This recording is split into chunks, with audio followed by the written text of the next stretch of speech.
My name's Esther. I'm a Christian. I have ADHD, and I just came on real quick for a short video just to talk about ways that you can stay close to God even when you feel like you have zero time or you're just like not able to at all, which is no judgment.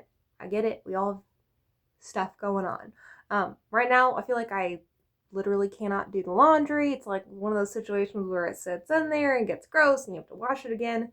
My husband's trying to help me with that, which is wonderful. He's better at that than me.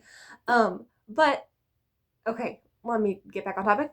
We're talking about staying close to God. Okay, so I'm going to tell you a couple ways that I've been able to stay close with God. Not perfectly, but nobody's perfect.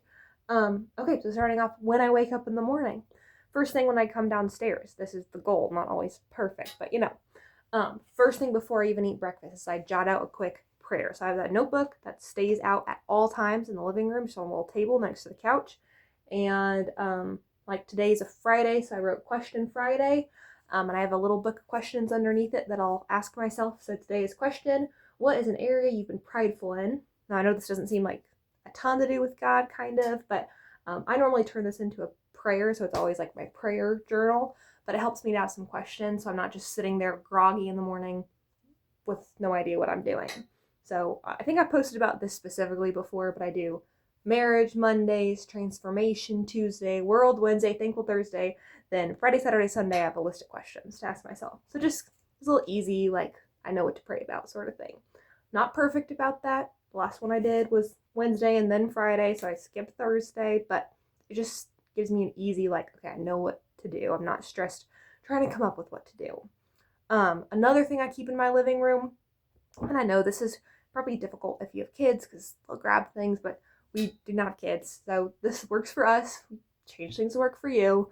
But I keep a just blank notebook and I write one verse a day. I know this looks so impressive, but I write one verse a day. I'm in Ephesians right now, so I'm on Ephesians 18 today, and I just look up the verse on my phone. Sometimes it's in the last 3 minutes before my husband and I leave for work, and he's putting his shoes on, and I jot something down real quick.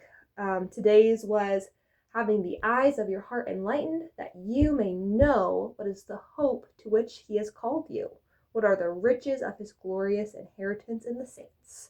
But it's a pretty easy thing to do each morning, because even if I'm stressed and I'm like, I don't have time to do a whole Bible study, well, I've taught myself that I do have time to write one verse down. And some days I can write multiple verses down. Some days I'm able to, underline, like write a question mark that I question about that part, and hopefully eventually I'll get to come back and look that up. But since this is such a crazy time, I haven't been able to do that for a little bit. This is better than nothing. Okay. Third thing that I've been doing is on my lunch break, I've just been playing I think it's called 10-minute Bible recap or 10-minute Bible podcast or something.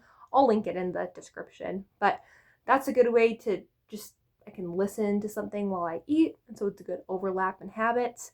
And those are good because they're pretty interesting. They're not just reading the Bible. Not that reading the Bible's bad, but in the middle of the workday, normally don't have the brain power to just listen to the Bible and understand it.